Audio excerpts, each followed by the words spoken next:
বন্ধুরা, আজ আমাদের মঙ্গলবার। আজ আমাদের তো নিরামিষ, তাই চলো আজ আমার রান্নাঘরে বানানো যাক আলু পটলের রসা।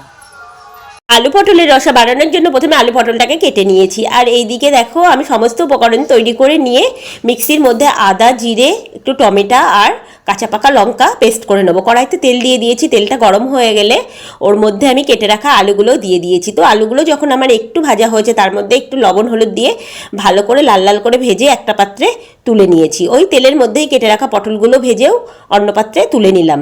এবার ওই তেলের মধ্যে জিরে, তেজপাতা, শুকনো লঙ্কা, গোটা গরম মশলা ফোড়ন দিয়ে বেটে রাখা মশলাগুলো দিয়ে দিয়েছি। মশলাগুলো দেওয়ার পরে পরিমাণ মতন লবণ, হলুদ, একটু কাশ্মীরি লঙ্কার গুঁড়ো দিয়ে দিয়েছি। তো বন্ধুরা, দেওয়ার পরে একটু চিনি দিয়ে ভালো করে নাড়াচাড়া করে মশলা থেকে যখন তেলটা ছেড়ে দিয়েছে তার মধ্যে আলু পটলটা দিয়ে ভালো করে কষে নিলাম। যখন আমার কষাটা হয়ে গেছে পরিমাণ মতন জল দিয়ে ঢাকা দিয়ে দিয়েছি। 10-15 মিনিট পরে ঢাকনাটা তুলে আবার একটু নাড়িয়ে নিয়ে তার মধ্যে কিছুটা পরিমাণে ঘি, একটু গরম মশলা পাউডার দিয়ে ভালো করে নাড়াচাড়া করে নামিয়ে নিলাম।